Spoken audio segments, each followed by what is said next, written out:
So ngayon ay piniprepare natin yung ating kulungan kasi meron tayong bagong hatch na mga sisiw. So tingnan natin kung ilan yung napipisa ngayong araw sa ating mga sisiw doon sa ating incubator. Okay. So ito po yung bagong sisiw natin, no, sa ating incubator. Napakaganda yung incubator na nabili natin sa DM Egg Incubator. So ang ganda ng pagkagawa ng ating incubator. Maganda ang hatching ng ating incubator actually. Bali pangalawang hatch na dito. Yan, napakaganda ang pagkagawa ng ating incubator. Sulit yung ating bayad. Actually hindi ako nag-promote sa incubator dito, ha.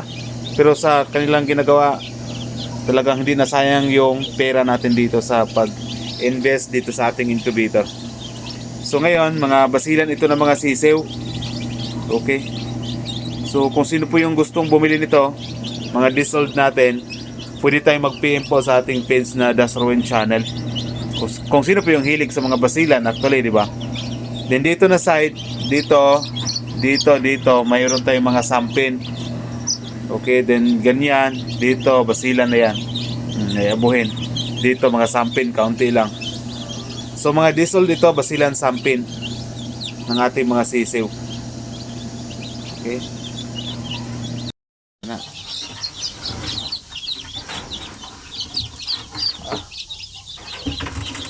Dire. Dire.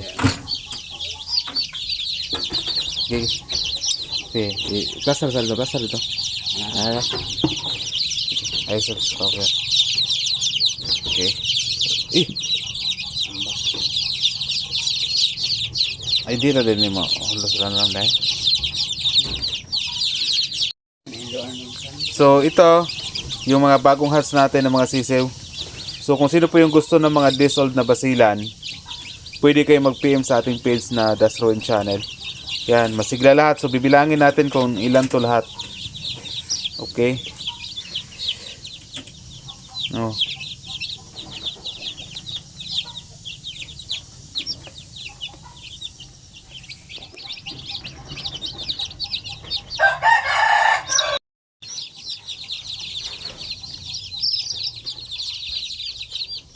Ilod na nato ng itlog sa chiller karon. Gahapon na sila gipang gutom.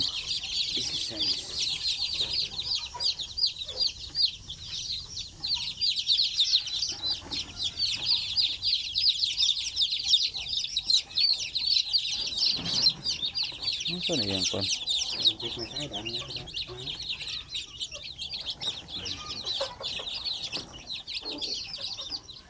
32 kubok, no? Kining isa. Okay. Okay na, boy.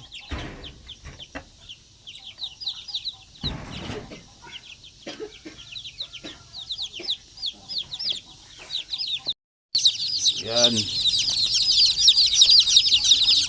Gutom na or uhaw baka.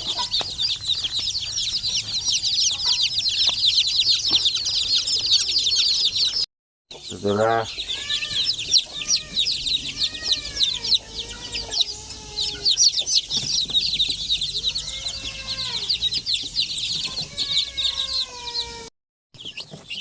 So ato ang tagaan sila og feeds.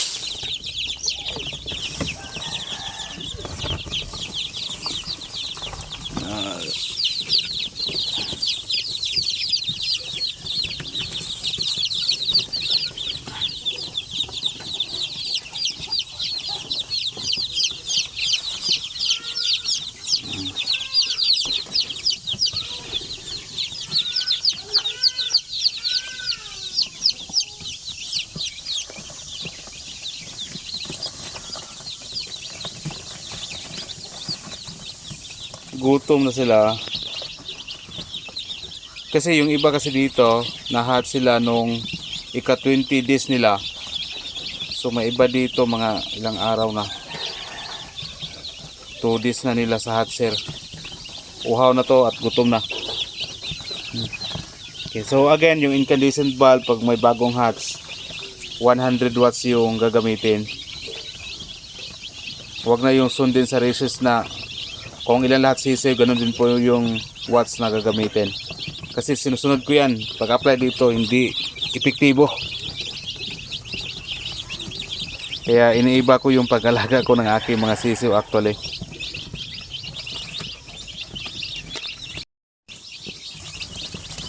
So kahapon no, ay nakaano tayo kahapon ng mga 2 weeks old sa Davao. So if sino po yung gusto ng mga this old para mas makamura, so pwede tayo mag-message sa ating page na Das Ruin Channel, okay? Yan. Yan. Inom na sila ng tubig ng kanila-kanila lang. Hindi na natin sila tinuturuan.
So yung dito na side, available rin to kung sino po yung gusto.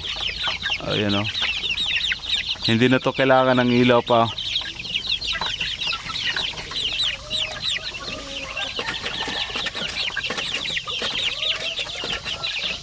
Okay, so samo kayo.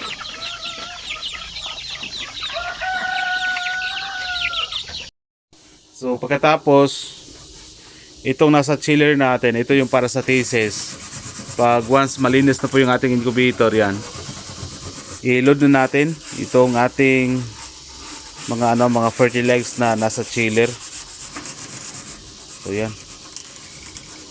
Tapos meron pa tayong nakolekta dito ng mga itlog. Isali na rin natin yan. Hindi na natin nilagay yan sa chiller kasi 6 to 7 days lang sila nandyan. So no need na ilagay sa ating chiller.